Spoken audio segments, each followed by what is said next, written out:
দেখছেন Padma news 24.com এর রাত 8:30টার বিশেষ বুলেটিন ফ্ল্যাশ নিউজ। সাথে আছি আমি নাদিয়া জামান। facebook.com/poddanews24 পেজ ফলো করে আমাদের সাথেই থাকুন।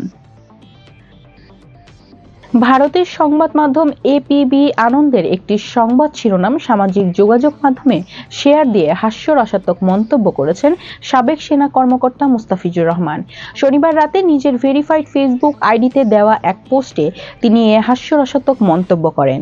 এপিবি আনন্দের সংবাদ শিরোনামটি ছিল, বাংলাদেশিদের গ্রেফতার করতে অপারেশন পেহেচান, নয়ডা থেকে গ্রেফতার 10। এ সংবাদ শিরোনামটি শেয়ার করে মুস্তাফিজুর রহমান লেখেন, আলহামদুলিল্লাহ, আশা করছি অচিরেই শেখ হাসিনা অপারেশন পেহেচানের আওতায় গ্রেফতার হবেন এবং বাংলাদেশ পুশ ইন হবে।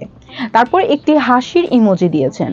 ভারতের এপিবি আনন্দের প্রতিবেদন উল্লেখ করা হয়েছে, অবৈধ অভিবাসীদের চিহ্নিত করতে এবং গ্রেফতার করতে অপারেশন পেহেচান পরিচালিত হচ্ছে।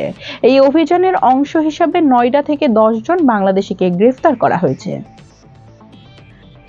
বাংলাদেশের সাবেক প্রধানমন্ত্রী শেখ হাসিনাকে ব্যঙ্গ করে সামাজিক যোগাযোগ মাধ্যম ফেসবুকে একটি স্ট্যাটাস দিয়েছেন স্থানীয় সরকার, পল্লী উন্নয়ন ও সমবায় উপদেষ্টা আসিফ মাহমুদ সজীব ভুইয়া। রোববার সকালে নিজের ভেরিফাইড ফেসবুক প্রোফাইলে এই পোস্ট দেন।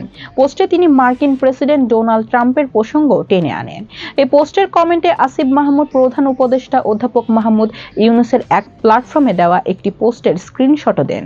প্রধান উপদেষ্টার পোস্টে লেখা, মিস্টার ইলন মাস্কের সঙ্গে দারুণ এক বৈঠক হলো, একসঙ্গে কাজ করতে করতে সম্মত হয়েছেন, তার সঙ্গে মিলে বাংলাদেশের স্টারলিংক চালু করার আশা করছেন। পাসপোর্ট করতে আর পুলিশ ভেরিফিকেশন লাগবে না বলে ঘোষণা করেছেন প্রধান উপদেষ্টা ডক্টর মোহাম্মদ ইউনূস। একই সঙ্গে সরকারের এই ধরনের সিদ্ধান্তগুলো জনগণের কাছে পৌঁছে দিতে জেলা প্রশাসকদের প্রতি আহ্বান জানিয়েছেন তিনি। রোববার সকালে জেলা প্রশাসক সম্মেলনের উদ্বোধনী বক্তব্যে এ কথা জানান প্রধান উপদেষ্টা। ডক্টর ইউনূস বলেন, পাসপোর্ট তো সকলের নাগরিক অধিকার। পাসপোর্ট একটি নাগরিক পরিচয়পত্র। এখন আইন করে দিয়েছি, পাসপোর্ট করতে পুলিশের ভেরিফিকেশন লাগবে না। এগুলো লাগে না, এগুলো হয়রানি। এই হয়রানির ভূমিকা উল্টে দিতে হবে।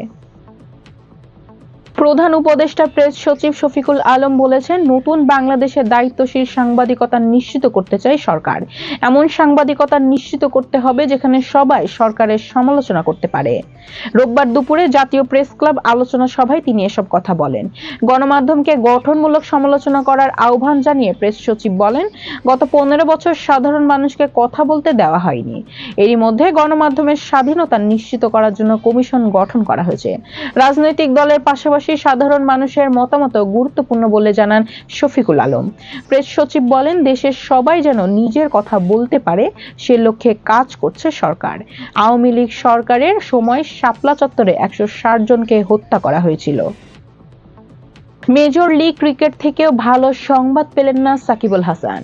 গতবার লস অ্যাঞ্জেলেস নাইট রাইডার্সে খেললেও সামনের মৌসুমে প্লেয়ার্স ড্রাফটের আগে তাকে ছেড়ে দিয়েছে দলটি। গতবার তারকায় ঠাসা দল হওয়ার পরেও প্লে অফে যেতে পারেননি লস অ্যাঞ্জেলেস। সাকিব নিজেই প্রত্যাশা পূরণে ব্যর্থ হয়েছেন। 4 ম্যাচে 60 রান করেছেন। বল হাতে আরো নিষ্প্রভ ছিলেন।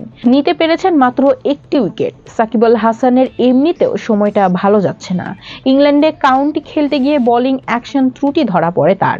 পরে ইংল্যান্ডের লাফবোরা বিশ্ববিদ্যালয়, Chennai Shri Ramchandra centre for sports সায়েন্সের 2 জায়গাতে বোলিং শোধরানোর পরীক্ষা দিয়েও পাশ করতে পারেননি।